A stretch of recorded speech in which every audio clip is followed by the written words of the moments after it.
Moment of silence for the champions. They say we warriors. They say we did it again. Hands high for the champion. No surrender, no retreat. We take the battlefield over every time. Hey, clap your hands for the champion. We came, we saw, we conquered everything in sight. Moment of silence for the champion. D-League Opinions. Welcome back to D-League Opinions. Still got my brother here, Jerry. What's good with you? What's up? So we didn't talk about Lamar. Yeah. So Stephen A. Smith said he's better than Michael Vick right now. How you feel about that? You about 35, so you saw Michael Vick growing up. Bro, I'm 32. Don't play me. I'm 32. Don't play me. Don't play me. Okay. I will say this. Running wise, I would still prefer young Vic because young Vic didn't care. Now, what I will say is in the fourth, shut up. Like that's like, it wasn't even him. All right? It wasn't even him. All right, it was family. All right. All right. Okay. All right. But that fourth quarter Lamar, if that fourth quarter Lamar stays this entire season, then it's not a Vic who, but it's like a Vic who. If you get what I'm saying. Yeah. It's not like we're gonna forget about you, Vic, but it's like Vic, you know, this little dude Lamar Jackson over here is really giving you a run for your money because I mean, first of all, really if you're gonna look at the whole game, for him to throw a pick six, matter of fact, turn around and methodically drop all the way back down the field and come back and score. Like that's you don't find a person like that. You know, you don't find a QB with that type of mindset that won't get rattled in the situation and be like, oh, I just threw a pick six. What am I gonna do now? You know what I'm saying? You see Tom even do it. Tom will throw a pick and then Tom will throw another pick. You know what I'm saying? So it's like he different, man. And I feel like the Ravens season swings on him. I think it's gonna be tough because they're not making a deep. I think they make the playoffs. I don't think they make a deep run, but he's gonna play spectacular, and it's not gonna show because of the record, and people won't give him credit. But I mean, go ahead. I mean, when you lose your running back core, what you base your offense out of, is hard. I think I feel like the Browns in the division, but I feel like he resulted back to Louisville, Lamar. Like junior season, especially, you know, when he was doing a lot of 150 yards on the ground, 20-yard passing route, you know what I'm saying? Like, I think he had to result backwards because, as you said, when you lose an entire running game, nothing opens up for you. Like, no passing lanes are going to open up. No, the defense isn't going to, you can't make the defense be honest, you know what I'm saying, without a running game. Yeah. But I'll tell you, whoever that little number 33 is, he handled business. Him and that number 34, they handled business last night. About Tyson Williams? Yeah. Now they did that drive where he threw the pick six and they came back down the field. It could have been the holes that the offensive line was opening up, but he was hitting them. Like he was hitting them and going. Like, I'm out of here. Phew, catch me if you can. You know what I'm saying? He's so fast. Yeah. Right. But I like what you said about reverting back to Louisville. Lamar Jackson. I think he should have had 2 Heisman trophies, but whatever. Yeah, I agree, but that's neither here nor there. Yeah. But back at Louisville, name another person he played with. Exactly. Because they talked about Louisville's defense them years, and I'm like, who was on their defense? Like, right? It's like, no, like I remember the defense. Like, I remember Lamar Jackson because, matter of fact, since he's been gone, if you're an ACC fan, you do not hear about Louisville anymore. Not at all. Not at all. Nobody's scared to even play Louisville unless you're a team that's just on the hinges. You're not even scared to play them. Not at all. It was some defensive players, you know, they wasn't even scared to play Louisville. They just scared of Lamar. They didn't want to. Exactly. Because, I mean, I feel like I'm going to try to say it without opening up a can of worms. Like, I feel like he got duped. I feel like he got duped out of the Heisman. Who won that year? I don't know. Like, I don't know. But I'm gonna tell you what. Lamar in college, and your boys might. Sorry, I just got a notification. So King's hurt. No, Jay Garcia needs to play. Sorry. Um, so Wait, your Derek boys King might hurt? just yeah, Deshaun King is hurt, his shoulder. He Okay. needs to go home anyway.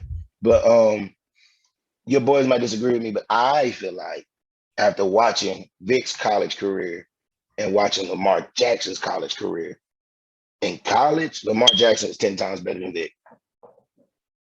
I He was mean, different. he was Vic on steroids. I mean, even what he was doing with Clemson, it was like, minus what he had, it was different. Right. Baker won. Baker Mayfield won his last year, which I didn't. Flaker? Yeah. You mean Flaker Mayfield? If you switch, I mean, if you switch teams, if you switch Baker to the Ravens and Lamar to the Browns, two entirely different teams. I don't think the Ravens. What? I don't think this Ravens team with Baker makes playoffs. No, Baker's not a Baker to me is an athlete. Oklahoma was it Oklahoma? No, Texas A&M. Oklahoma. I think he was at Texas A&M first, and then Oklahoma. Then went to Oklahoma. Yeah, something like that. Put it like I feel like he was an athlete, and they needed a quarterback, and he could play quarterback. I feel like he got recruited as athlete because he's not a quarterback to me. Like I got a homeboy, his name Carlos Ray. He played for Duke the year that they played Baker Mayfield and them boys in one of them bowl games. He was like, it wasn't like we were scared of him dropping back and launching a rock everywhere. Yeah. It was more or less the containment portion of Baker Mayfield. So like, I feel like I feel like he's just a problem. First of all, his attitude is a problem, and I just don't feel like he's your NFL quarterback. I feel like he's average. I will say he's average, but I feel like his attitude is here when his playing is here. He's a Jameis. You said what? He's a Jameis Winston when he was Jameis cooled down. Now Jameis cooled down though. He cooled down. You call cooling down telling the whole world, I'm the only quarterback to ever throw 30 touchdowns and 30 interceptions. I made history and I'm gonna be good. No, you're not. Look, back to Baker. Look. Baker wouldn't be good if the Browns didn't have the running backs they have. If they didn't have Nick Chubb and Kareem Hunt, right. Baker wouldn't have developed. With that running game, he had time. He had, it opened up passing lanes. So I feel like if he didn't have that, whereas with Lamar, just put Lamar anywhere and he's gonna show out. Now the question is, do you count the receiving core to stay healthy? Because with the receiving core that they have, I mean, arguably two top 10, if not top 5 receivers out there. I mean, OBJ is still amazing. You know what I'm saying? I mean, he's hurt now. Right, but I'm just saying, like, imagine getting his receivers back healthy with Nick Chubb and the running core and the running guys being able to stay healthy. And the people, and what's his name on the defensive side of the ball, don't hit nobody else with a helmet in their head, and they stay cool. Imagine that squad. I mean, the thing is, Rashad Higgins, he got to develop quick because both Landry and OBJ is 30 plus, and both of them got injury problems. So he got to develop quick because when they leave, it's him. It's his show. Him and Njoku and the other tight end they got, it's them. So I don't know. The running game, it all falls on the running game to me. I got you. So But But I was gonna say, going to Jameis, how you feel about that Saints game? Did you see Who did they play? You said what?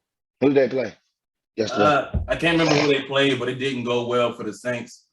And the problem was the Panthers. Was it the Panthers? The Panthers, I believe it was. Mm-hmm. And whatever the Panthers did, other teams need to copy that because they shut Kamara down.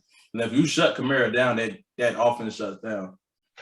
Okay, I'm gonna be real with you about something.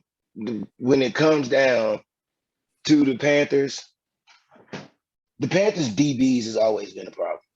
You know what I'm saying? The Panthers front seven has never really been trash. Like they have a pretty decent run defense, you know, to Yeah. where running the rock against them is going to be hard for anybody. Yeah. Especially since the way they shoot the gaps, and especially since the way they contain and the linebackers, for some apparent reason, I would love to know who their coach is, because they act like they're the smartest people in the world, and they never make a mistake, hardly make a mistake. To me, I feel like if you're gonna beat the Panthers, you got to throw the ball. And just because Jameis had one game against on the way out or on the back end slope Green Bay, doesn't mean that he's the future of the NFL. It doesn't mean he's going to be the next face of the NFL. You know what I'm saying? I think he's the future for the Saints, at least for the next 4 or 5 seasons, just because you gotta have Kamara. Because if you have Kamara, you have somebody that's so well rounded, you could get them the ball any kind of way. Right. You have to do that. If you don't do that, then plus And he I didn't think have that's my what comments too. Right. And I think that's what he was missing. Like, okay, we gave him the receivers. I'm not gonna lie to you. Yeah, we gave him the receivers, but we never gave him the offensive line, and we never gave him a running game. Yeah. It just is what it is. Even when we had, like, he was first, I think he was first with Ronald Jones. And you got to think about it. The Ronald Jones 3 seasons in now is still fumbling the ball and not being able to touch the ball, not being able to touch the field for the rest of the game. You get what I'm saying? So Yeah. we never really gave him a pressure running game or real good protection. But to me, I feel like Jameis has no restraint when it comes to throwing the ball. He's going to throw the ball. Like, if he sees like an inch of a window and he believes he's going to get it in, he's going to sling that rock. Yeah. But that's a problem to me. That's why I felt like we shouldn't have let him go, because I feel like he has the potential with the right type of leadership to be great. You know But what I'm saying? I feel like he just needed to change this, because if you bench Jameis and just sit him behind Tom, he's going to be hurt, and that's going to be bad for the chemistry. He needed to get out. He needed to change the scenery. Okay, but let's just think about it for a second. Jameis still okay. Tom been playing since I was your age, younger. You know what I'm saying? Yeah. So for Jameis, like, at the end of the day, you still playing behind your hero. He's still your hero too. You a quarterback. Ain't no quarterback that's came in the league around Jameis' age or after Jameis, or right before Jameis, they can't say they did not look up to Tom Brady. He's been in the league too long. You get what I'm saying? Yeah. He was your hero at quarterback. So you mean to tell me the possibility that this guy's gonna come in, and I feel like he's staying because we have Blaine Gabbert for some dumb reason as his backup, but you sit under Drew for a year, but you can't take the two leads and sit up under Tom for a year. But I mean, it's not between Jameis and Tom. I think it's between Jameis. It would be between Jameis and the Bucks. It's like y'all gave up on him. It's like kind of like Ben Simmons right now with the 76ers. Him and Joel Embiid are cool and everything. It's the 76ers. They gave up on him. You know what I'm saying? Even Joel Embiid kind of gave up on him. We won't go there because Ben should be giving up on him. I don't think he should be giving up on him. If not, move Ben to the 4.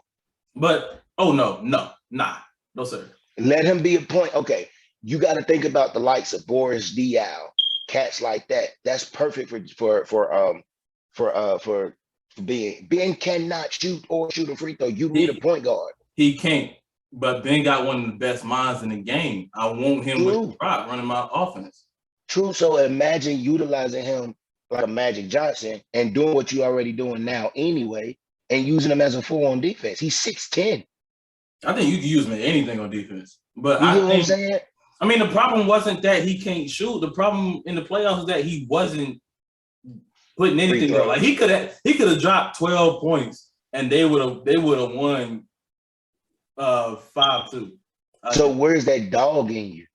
You know me, I love basketball. I mean, I love football, but you know me, I love basketball more than football at times. So I'm like, where's the dog in you? Right now, you got Giannis, who is virtually a slender you. You know what I'm saying? Yeah. Like, but, I mean, he can't shoot either. And yeah, so why can't you drop 50 like him? I mean, with on the Sixers, Embiid better not drop 50. I would rather have him playmaker and have like 12 assists, because you got Steph Curry on the team and you got Embiid. Embiid dropped 30 on any night. So I'd rather him have like 12 points and like 12 to 13 assists, and that's a blowout. I think that's a blowout, especially with their defense. But the thing about it is, He ain't showing that. You surround this team with shooters because you know Ben can't shoot. So Yeah. they literally surrounded him with shooters, and he still wasn't getting the rock out. And that's my thing. I still have faith in him. I think if you put him with a sports psychiatrist and get his mind, it was all mental. I think if you get his mind back right, I think he's a better player. Yeah, you doing deep. I wasn't ready for all that sports psychiatrist and stuff like that. Look, He needs before a you go therapist. what do you think about y'all's next week matchup? Who do we play? I just looked it up too. My phone just went. So y'all play the Bengals. Ooh, 30, please. 30 piece. That's out of there. Get them out of there, boy. I don't Do care you what go type back of to the team win you got. column? Get them out of there. You said what?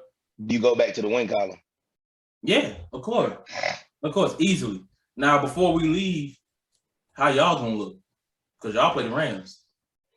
I'm gonna tell you now. That's a revenge game because we beat them last year. That's revenge game. Like I feel like Aaron Donald and them boys getting ready to try to come at Tom as hard as they can. Look, It scares me because I'm not scared of their front seven. I'm scared of their defensive line because of our offensive line. You get what I'm saying? yeah. I mean, with a player like Aaron Donald, who by himself makes the whole line better just because he takes up so much space. Yeah.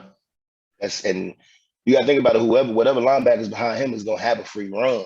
You get what I'm saying? Yeah. I feel like it's gonna be tight though.